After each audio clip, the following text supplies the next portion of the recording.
No city that we can find in the United States clears all roads. It would be just astronomical. We are doing exactly what you'll see in every city, basically major city in the United States. Residents do have several options. If you live in a subdivision, check with your homeowners association to see if snow removal is included in your dues.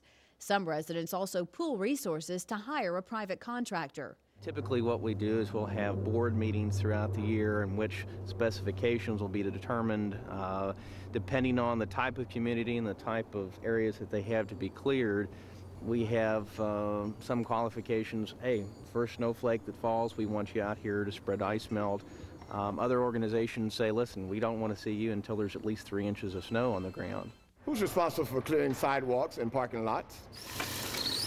According to Ordinance 97.113, business owners are responsible for clearing sidewalks surrounding their property within 24 hours of a storm.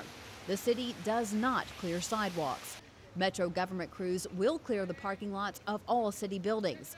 Local business owners are responsible for clearing their lots. If an owner hires a private contractor, please ensure that crews do not cover fire hydrants with snow or plow snow into the roadways. This is dangerous for residents and Metro snow removal crews. Can crews lift their plows at our driveways? Our drivers understand a mound of snow at the base of the driveway can be an inconvenience for some residents. Unfortunately, our crews are not able to lift their plows at every driveway. It's too cost prohibitive and would limit the efficiency of our snow removal efforts. It's important to know that weathering a winter storm is a team effort that goes beyond the Metro government team. It's neighbor helping neighbor, residents helping an elderly neighbor clear the sidewalk or run an errand to pick up a prescription. And there are things we can all do to be prepared. You can be prepared by having a snow shovel on hand, some de-icer and an ice scraper, a battery-powered radio or television in case you lose electricity, and some warm blankets to weather those chilly nights. It's also not a bad idea to have some extra canned goods and water on hand, especially for elderly residents who may not be able to drive for a few days. It's a good idea to have an emergency kit in your car in case you get stuck in the snow, you have car trouble, or you have an accident. Here are some granola bars, snacks, and candy. You know, again, inconvenience comes at the most inappropriate times. You may be hungry. You would strike out on foot when you really shouldn't. Another good idea is a flashlight that doesn't need batteries. You just shake it a few times and it gives you the light that you need in order to be able to see, and you don't have to worry about the batteries going down or being drained as a result of extreme cold. A compact snow shovel. You know, you may need that to dig yourself out. Something this small is actually very helpful. It's very compact. It's easy to use. You know, can get you out of a lot of trouble if you're stuck. Some extra cash and water. If you notice, take some of the water out of it because you're going to keep this in your car.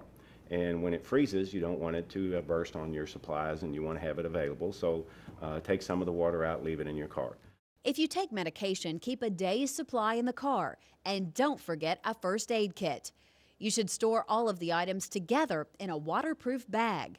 It has an extra blanket in it. It has a Mylar blanket. A Mylar blanket is a one that helps you to retain heat. You can get them at any large discount store or a hardware store. A change of clothes.